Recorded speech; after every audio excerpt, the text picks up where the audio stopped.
Pernah kepikiran nggak sih gimana caranya sekolah bisa bener-bener ngebentuk karakter anak di zaman sekarang yang serba digital?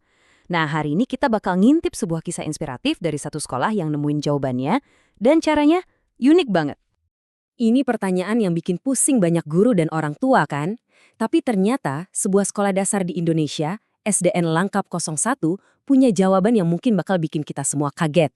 Yuk kita bedah bareng cetak biru luar biasa yang mereka ciptakan. Oke, ini dia peta perjalanan kita. Kita mulai dari tantangannya, terus kita bongkar solusi unik mereka yang namanya bahagia.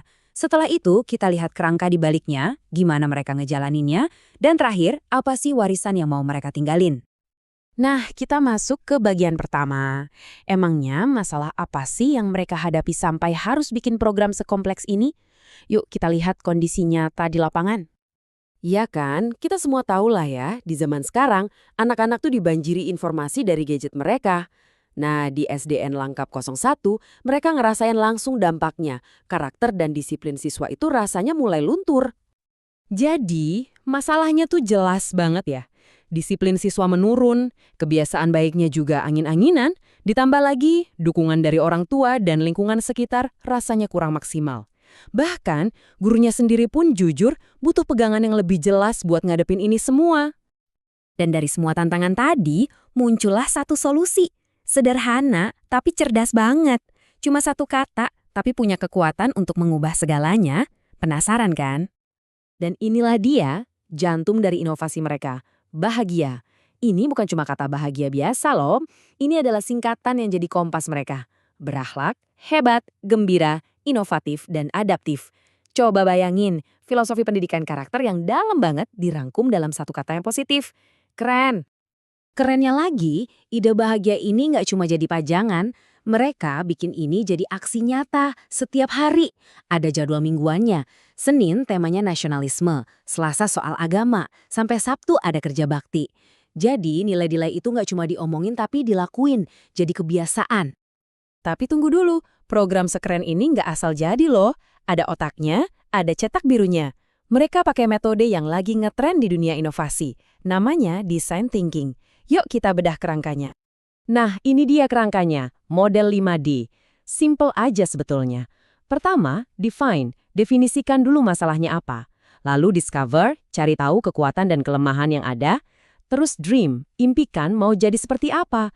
Baru deh design atau rancang rencananya. Dan terakhir, deliver, laksanakan dan ukur hasilnya. Terstruktur banget. Nah, ini nih yang bikin merinding. Perbandingan antara realita dan mimpi mereka. Dari yang tadinya disiplinnya kurang, mereka bermimpi siswanya jadi disiplin dan bertanggung jawab. Dari guru yang butuh support, jadi guru yang percaya diri dan jadi teladan. Kelihatan banget kan, tujuan akhirnya itu jelas dan kuat. Oke, rencana udah keren. Tapi kan, yang paling penting itu eksekusinya, ya nggak? Gimana caranya mereka bawa semua ide ini dari ruang rapat ke halaman sekolah? Yuk kita lihat perjalanannya. Jadi, semuanya dieksekusi dalam 6 bulan.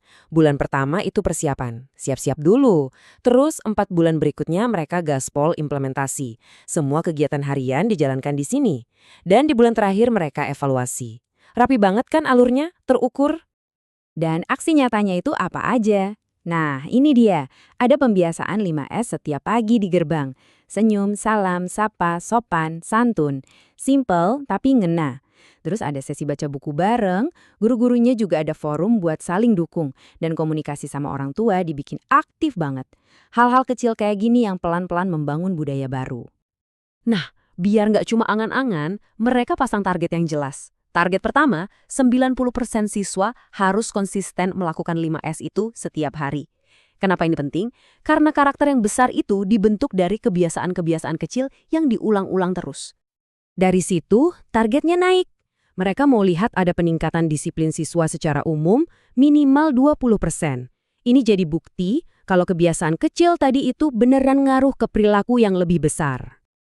Dan yang nggak kalah penting, mereka sadar banget, sekolah nggak bisa jalan sendirian.